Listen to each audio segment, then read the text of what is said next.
نحمده ونصلي على رسوله الكريم اما بعد فاعوذ بالله من الشيطان الرجيم بسم الله الرحمن الرحیم فبذلك فلیفرحوا. عزتمندو مسلمانانو، تاسو ته معلومه ده چې زمونږه د اهل بدعو سره یو څو ورځې مخکې څه بحث شوی و. د هغې بحث هغه نتیجې او ثمرات تاسو ته معلوم دي. د هغې بحث د مبارکبادۍ دپاره او زمونږ د تسلی دپاره زمونږ مشران، زمونږ اساتذه کرام، زمونږ شیوخ هغې زمونږ خواله راغلي دي. په هغې کې حضرت شاه صاحب چې دي د مدرسه جواهر القرآن اسلام آباد فنډۍ د هغې د مدرسې ناظم تعلیمات دي، او زمونږ شیخ الکل جبل العلم علامه خضر حیات بکروي صاحب هغې هم تشریف فرما دي.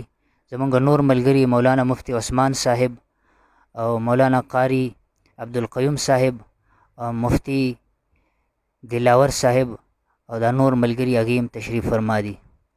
د ټول نه اول زه د خپل د ګران میلمه چې هغه زمونږ د خوشحالۍ کې زمونږ سره شریک شوی دی، د مبارکباد په نیت باندې هغې دلته راغلي دي.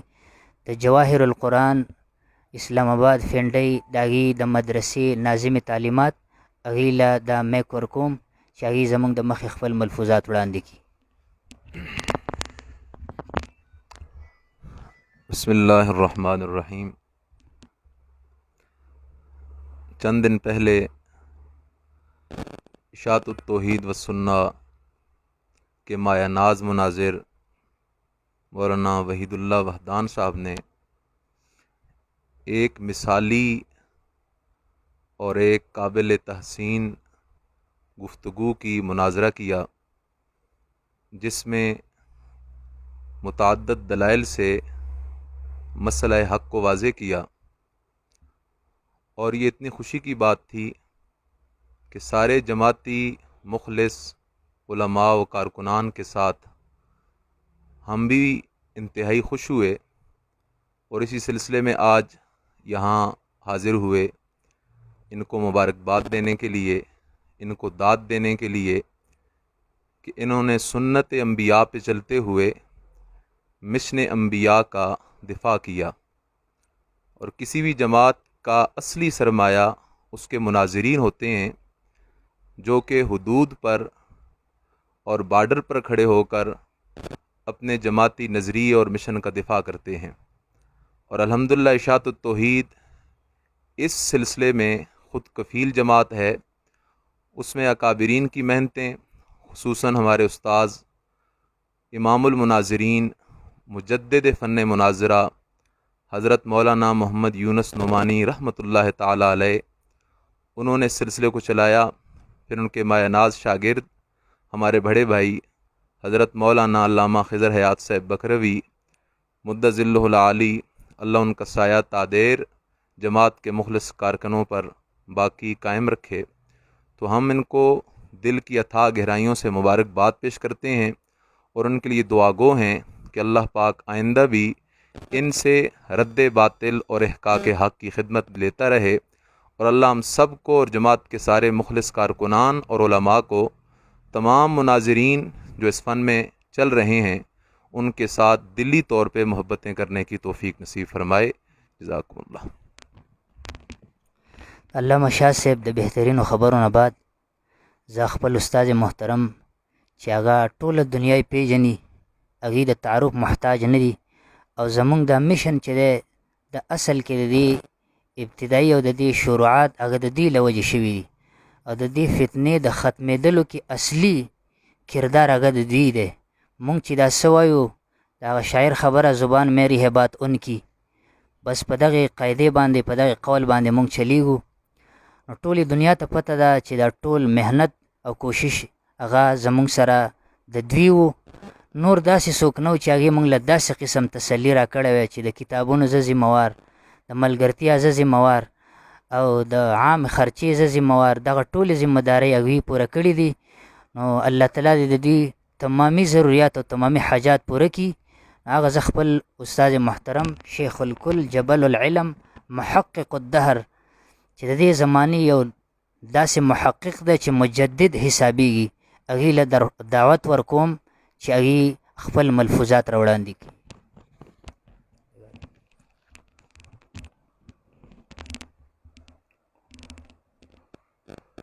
نحمده ونصلي ونسلم على رسوله الکریم، اما بعد. آج ہم یہاں سوات میں اپنے عزیز مکرم مناظر اسلام حضرت مولانا واحد اللہ واحدان دامت فیوضہم کی خدمت میں مبارکباد کی غرض سے حاضر ہوئے. نبی مکرم صلی اللہ علیہ وسلم نے ارشاد فرمایا کہ لا تزال طائفۃ من امتی ظاہرین علی الحق، میری امت کا ایک طائفہ اور گروہ وہ ہمیشہ حق پر رہے گا، ظاہرین علی الحق، حق پر غالب ہو کر اور حق کو غالب کرنے والا ہمیشہ رہے گا. تو آج اس دور میں اشاعت التوحید و سنہ کا وہ گروہ ہے جو صحیح معنوں میں طائفہ منصورہ کا مصداق ہے. اور اشاعت التوحید و سنہ ایک نظریے کا نام ہے، ایک مشن کا نام ہے، اور وہ مشن اور نظریہ عنوان اور نام سے واضح ہے. توحید کو بیان کرنا اور شرک کا رد کرنا، سنت کو بیان کرنا اور بدعت کا رد کرنا. تو حقیقت میں یہ وہی دعوت، وہی مشن، وہی کام ہے جو ما انا علیہ و اصحابی کی تصدیق اور اس مہر کے مطابق موجود ہے. تو اسی طائفہ منصورہ کے ایک فرد ہمارے بھائی حضرت مولانا واحدان صاحب دامت فیوضہم ہیں. تو انہوں نے اہل بدعت کے ساتھ پچھلے دنوں ایک انتہائی کامیاب ترین مناظرہ کیا، اور اس میں تقریباً 50 سے زائد قرآنی آیات کا حوالہ دیا اور 12 کے قریب احادیث صحیحہ پیش کی اور متعدد اکابرین کی عبارات. اور اس میں ایک دلچسپ بات یہ تھی کہ عموماً اہل بدعت قرآن اور سنت سے بھاگ کر اکابرین کی کتابوں کے پیچھے چھپنے کی کوشش کرتے ہیں اور اسی کو اپنی ڈھال بناتے ہیں. تو اس مناظرہ میں ہمارے بھائی نے انداز یہ رکھا کہ اہل بدعت نے جس کتاب کی عبارت پیش کر کے دھوکہ دینے کی کوشش کی، تو مولانا نے واحدان صاحب نے اسی کتاب سے ہی ان کو منہ توڑ جواب دیا. اور دوسری بات یہ ہے اس مناظرے میں دیکھنے اور سمجھنے والی کہ مولانا واحدان صاحب نے جتنی باتوں کا مطالبہ کیا فریق مخالف کے پاس جواب نہیں تھا، اور انہوں نے جتنی باتیں کی ان سب باتوں کا بھی انہوں نے جواب دیا. اور وہ چونکہ مدعی بنے تھے تو دلیل مدعی کے ذمہ ہوتی ہے، تو ان کے پاس تو چونکہ سب کو پتہ ہے کہ نہ قرآن کی دلیل ہے، نہ سنت کی، نہ سلف صالحین کی. تو الحمدللہ انہوں نے باوجود سائل ہونے کے بطور معارضہ کے 50 سے زائد آیات قرآن مقدس کی اور فریق مخالف کے پاس کوئی جواب نہیں بنا، اور ہے ہی نہیں۔ جواب کیا بنتا؟ جواب ہے ہی نہیں۔ اور اسی طرح احادیث تو تقریباً 70 سے زائد کل دلائل بن جاتی ہیں، وہ انہوں نے مختلف اپنے کلپوں میں پیش کیے، اور پھر اس مناظرہ میں باوجود اس کے کہ فریق مخالف نے برانگیختہ کرنے کی کوشش کی، غصہ دلانے کی کوشش کی، لیکن مولانا باہدان صاحب نے انتہائی تحمل، بردباری اور حلم کے ساتھ ہر چیز کو سنجیدگی سے برداشت کیا، جیسے علماء کی شان ہے اور اہل اللہ کی شان ہے۔ تو بہرحال اس کامیاب ترین مناظرہ پر میں ایک دفعہ پھر اپنے بھائی مولانا واحد اللہ واحدان کو دل کی گہرائیوں سے مبارک بھی پیش کرتا ہوں اور خراج تحسین بھی پیش کرتا ہوں، بالخصوص اور بالعموم تمام کارکن اور اکابرین اشاعت التوحید و سنہ، ان کو مبارکباد پیش کرتا ہوں کہ ایک ہمارے طالب العلم نے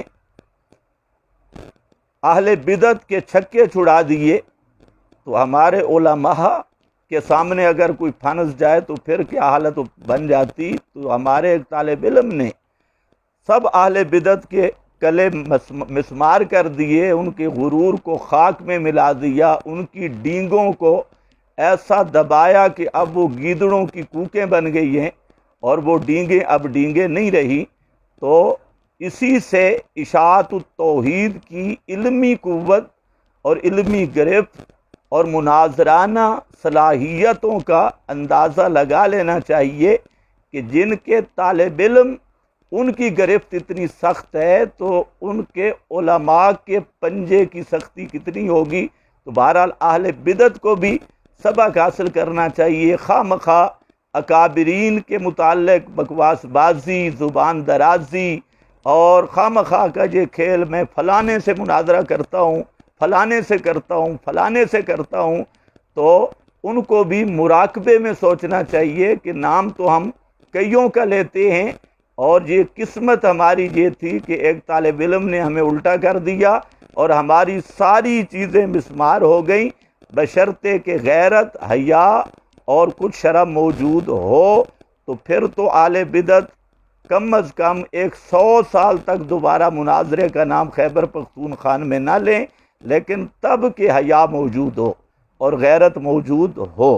باقی الحمدللہ اشاعت التوحید و سنہ حق نظریہ، حق عقیدہ کا نام ہے، اور اشاعت التوحید و سنہ کا ہر مسئلہ اس پہ قرآن مقدس اور پیغمبر کے فرمان کی تصدیق موجود ہے، صحابہ کرام کا اجماع موجود ہے، اور سلف صالحین متقدمین کا وہی عقیدہ ہے، اور اہل بدعت کا جس طرح وجود بدعی ہے اسی طرح ان کا عقیدہ بھی بدعی ہے، نظریہ بھی بدعی ہے۔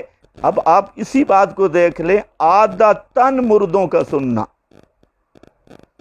عادتاً میت کا سننا، اس پر قرآن مقدس کی کوئی آیت نہیں، پیغمبر کریم صلی اللہ علیہ وسلم کے فرمودات میں سے ایک حدیث بھی ایسی نہیں جس کا یہ معنی ہو کہ عادتاً میت سنتی ہے، اور پیغمبر کریم کے صحابہ کرام میں سے کسی ایک صحابی کا بھی یہ عقیدہ نہیں کہ عادتاً مردے سنتے ہیں، تابعین میں سے کسی ایک تابعی کا بھی یہ عقیدہ نہیں، اور 4 اماموں میں سے کسی ایک کا بھی یہ عقیدہ نہیں کہ میت عادتاً سنتی ہے یا مردے عادتاً سنتے ہیں۔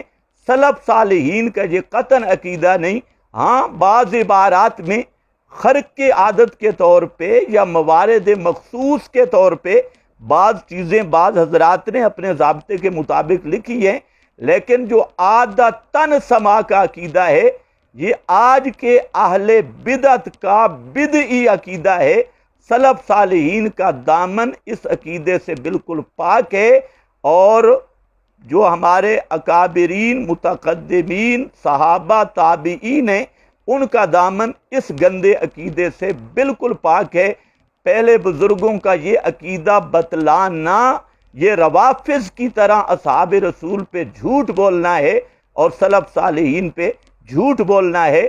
تو اس بات کو ہمارے عزیز حضرت مولانا واحد اللہ صاحب نے بڑے زبردست انداز میں پیش کیا، بہترین انداز میں پیش کیا ہے۔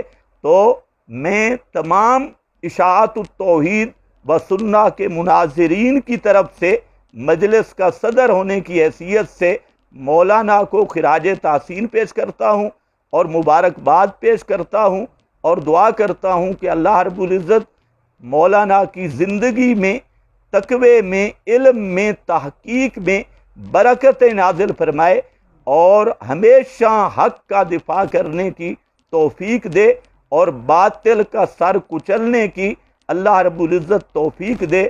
اللہ مجھے بھی آپ سب کو اخلاص کے ساتھ اعلاء کلمت اللہ کے لیے ساری زندگی کام کرنے کی توفیق عطا فرمائے۔